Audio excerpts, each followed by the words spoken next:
So it's color coded now, so that means it's easier to play. What if I'm colorblind? Hey guys, welcome to another Lords of War Games and Hobbies video. I'm Chris, this is Jay, and today we're going to chat a little bit about we've been talking about this for a few months leading up to the release, the never-ending march to the release of Skaven Tide. Yeah. It's actually here on Saturday. And so we're going to continue to hit you with the same thing. But no one watches it. Nobody. We decided, how can we make a video that's going to get no views? Maybe four people views. Watch this. Yeah. And we wanted to talk again, now that we have, we've got the cards, we've seen the War Scrolls. They're actually putting them out this week on Warhammer Community. We have our own personal copies of the rule book. We're reading through the rule book. And the group chat's lighting up with comments, and people are excited. Mm-hmm. But we're also kind of all collectively thinking, I don't know that this is an easier game to play. Yeah. I think if you've watched some of our previous videos, I've made this analogy over and over. This is like a dumb North American sports analogy with basically they tried to make North American Major League Baseball faster by adding clocks and things to make the sport a little quicker. And I always thought that's maybe what they were doing with this edition, which was like finding ways to like trim down the decision tree and make some things a little more streamlined and even more intuitive and less time spent overthinking, etc. And now digested the rule set a little bit. I haven't fully read all of it, but there's like a few things that make it sound like that, but there's a lot of things that are not. So my verdict, at least right now, is that it is not easier than third. It is. And my immediate rebuttal was, but it's color coded. Yeah. Now, I want to preface this that I don't think this rule set is bad at all. I think it's very good, actually. Yeah. There's stuff that I like a lot about it. And for me as a veteran player, and if you play a lot of 3.0, I think you're going to, and you play tournaments or anything at all, I think you're going to like it a lot, actually. Mm-hmm. It's going to introduce like fresh new army list building, how you go about that, how you plan your army, how you play your game, how you do your tactics, how you spend your command points, like all of that is going to be great. But in terms of the new player thing, or making it easier to ramp new people, I don't know. I mean, the way I kind of think about it is like they've organized the game very well, and they've organized all the rules really well. Yes, everything's keyworded and color coded, but I'm not a computer. Like I don't laser beam the card and like scan for keywords, right? Like. So for me, I'm like, that's great, but I still have to know what all of this information does and is, right? Mm-hmm. So I'm still going to have to spend time learning what the colors mean. Colors. I'm going to have to learn all the new keywords, obviously. And I think they've added, they have taken away some of the decision kind of like difficult things by simplifying battle tactics. Mm-hmm. They've also added in some areas that I think are going to probably slow the game down too, like the fact that there's more ways to spend command points now. There are more generic. There's more generic universal rules, so there's less I think there's maybe none or less army-based ones. Mm-hmm. I'm not sure any of the armies actually have any now. I think it's all armies still have their battalions. They have their abilities, characters have abilities, but generally they just do something. They don't usually require a command point anymore. Yeah, mm-hmm. But you have a lot more generic ways to spend command points, and a lot of them can they're kind of because it's almost like if you give a kid allowance, if you give him a lot of allowance, like he gives $50 a week or something like that, he's not going to think twice about buying Pokemon pack and doing this, and he's going to be spendthrift, right? Yeah. You give him $3 a week, right. He's going to scrutinize where that money goes. Yeah. Every dollar goes, mm-hmm. right? Mm-hmm. So by shrinking the command point pool down, the danger there, I think, is that people are going to take longer to think about how they're going to use them. Yeah, maybe. And because there's more ways to use them in your opponent's turn, mm-hmm. that could potentially slow down the game there too. Yeah. So, for example, I think most of this is revealed online anyway, but because the rules are free, are already downloadable. Mm-hmm. There's a command point that allows you if you're the opponent, or like it's your opponent's turn, so you're technical, they're the active player, you're the enemy or whatever. You can spend a CP and cast a spell with your wizard. So you can kind of like interrupt the flow by being like, okay, I'm going to now cast a spell, and then so like let's like see what happens. So like it's your turn, you're like sorting yourself out, and you do a thing, and then whatever, and then your opponent's like, okay, I'm gonna cast this endless spell now, and throw it in front of you or at you, and you're like, oh. So it kind of just disrupts your like mental, like, because the hero phase is really busy, right? With all these things you have to do and remember. Turn on all these buttons. And you're like, man, and you're looking at all your cards and looking for all the gold colors. Yeah. You're like, okay, does that one have a gold? Does that one have a gold? Yeah, right. Yeah. So there's all these things, and then you're thinking about like your plan for your turn, and then your opponent all of a sudden just sticks a knife in your brain a little bit. So, and I think those moments tend to like, you know, give you like almost like a BIOS reset. There's also like, and this has always been the case, but it's more reinforced now. You have like start of turn, which is not hero phase. It's like it's just beginning of round or turn. Then it's hero phase, and then, you know. Is that a different color? Yeah, I think it's black or something. Yeah. He's like black. Anyway, not a color. It's no color. Yeah, you're right. It's a the shade. Absence of Anyway, so that's that stuff like that, and so forth. So I don't know. That being said, this is a little bit. I'm talking about like the full rule set. I know Spearhead is like a bit watered down. Of course, yeah. So obviously, Games Workshop's like goal here was to like. They basically thought of it like this. Let's basically make 2 rule sets, and let's make one that we hope that we can get the average person to play, which is Spearhead, because it's just small and fast and cool.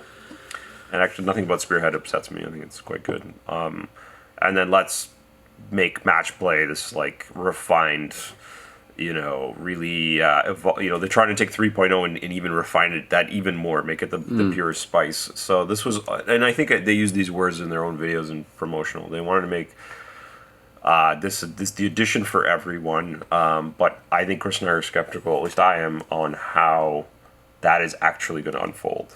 Because it seems to me, at least what I've witnessed in like many cases, is in any gaming, people always strive to do whatever is considered the like proper pro whatever it is. So it's true. If the biggest tournaments are match play, then no one's going to, not no one, but people are going to heavily focus on that and ignore the Spearhead part, because they're going to be like, well, this is how my buddies are playing, this is how the internet's saying I'm supposed to play, all the articles are about this, meta watch this, blah, blah, blah. You know, I guess I'll be interested if they've planned a meta watch for Spearhead, although that would be kind of odd because they're supposed to be balanced against each other, so I guess not. Yeah. I think that is ultimately the goal here. I think what they've said, look, maybe we know who's playing our games now because of almost what we've done to ourselves here. Like, we've made it that way, where, like, you know, when we've seen it at Adepticon, where the people that play a lot, more or less, they're really into it, they're focused on it, and a lot of the casual people have kind of dropped out of the game a little bit, right? Spearhead, I think, is an attempt to give those people a place.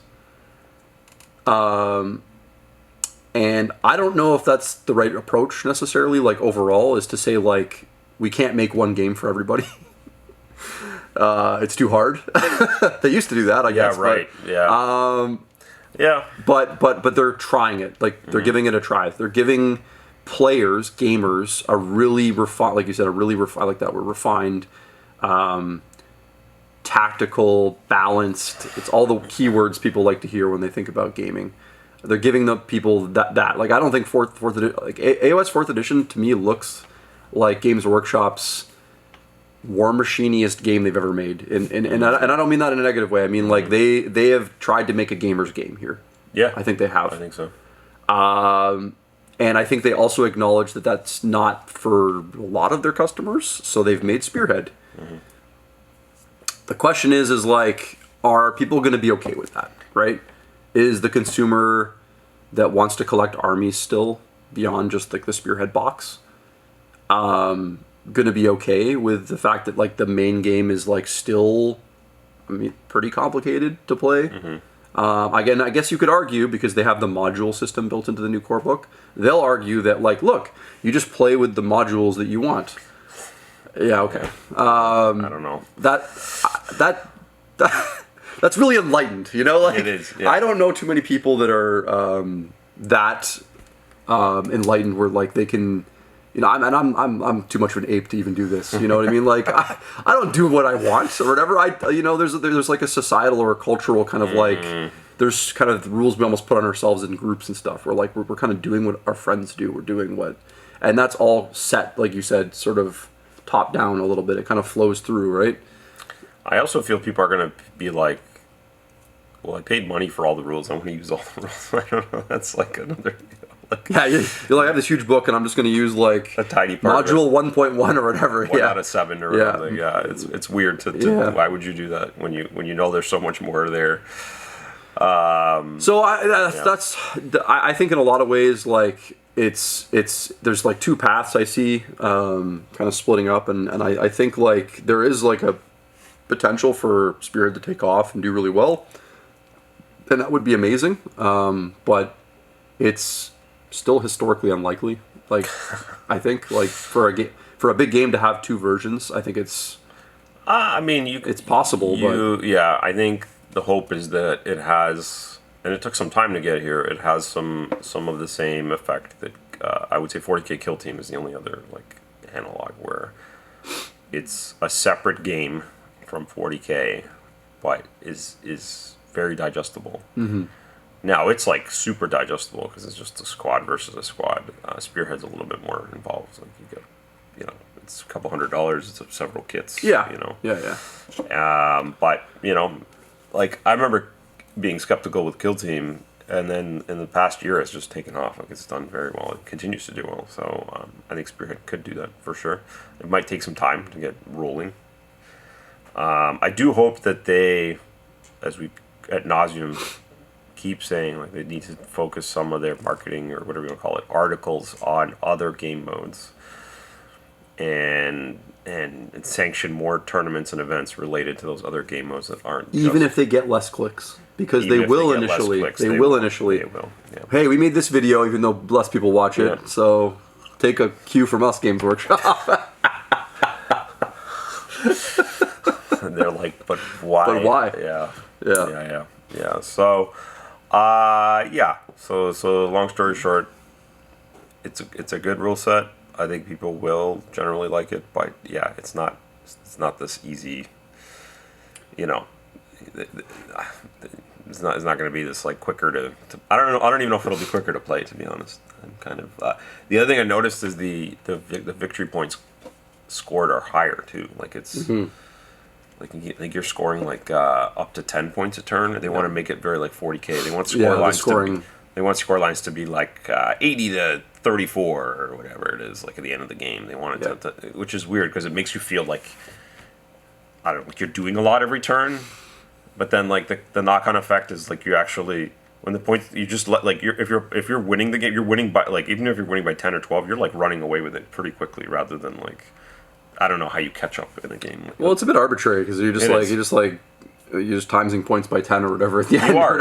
You know, like I didn't think there was anything wrong with the yeah, it was like 15-13 is now 150 to 130 or whatever. Like, Exactly. Like, you're right. Yeah. It's kind of weird. Yeah. I don't know. It's. I mean, maybe it's good for tournament scores. Yeah, probably. Well, I mean, that's honestly that's the direction they're going in, right? Is larger margins between making their match rounds. Play. Yeah, that's all that. That's really the only reason I can think of that being better. Yeah. As in match play, less draws. You can have less draws and bigger and less tie breaks and stuff like that. So, but it makes counting things annoying.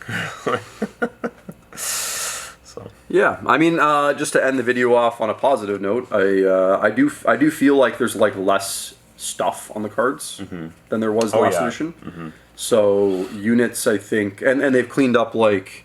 Generally, attack profiles are simplified. Like I don't have to like think about what weapons I'm going to arm my source with anymore. I can just like build them however I think looks cool, It and is, then they have a basic attack. I think that's really positive. But that time saving is more on the hobby end and the list building end. It's not in the game, right? Yeah, but so I'll end on this. My favorite little dumb thing they added, and the way it's written in the book is just weird. Is so you have this keyword companion now. So your mounts, like your horses, your this griff he's riding, whatever.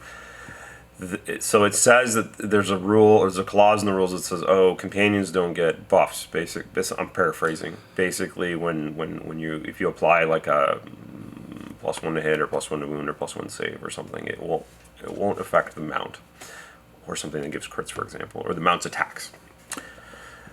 Except, and then they say under all-out attack that it does actually. That includes a companion. So I was like, it's a very odd thing because I was like, you specifically wrote a new rule in keyword to apply to the mounts and to basically say that they shouldn't get, but then the most commonly used buff in the whole game That's right. applies to mounts. Look, the reason you make words and keywords is so that you can make exceptions and exclusions and... So there was moments where I was like, why even bother? Anyway. Hey man, the whole like you can't shoot characters because you're this close. They always make rules so they can make exceptions to those rules. Yes. It's all about building out that part of the game, right? Yeah. Like the Kurnoth hunters with bows can. It's like ignore the hero protection rule. You're like, Okay, yeah.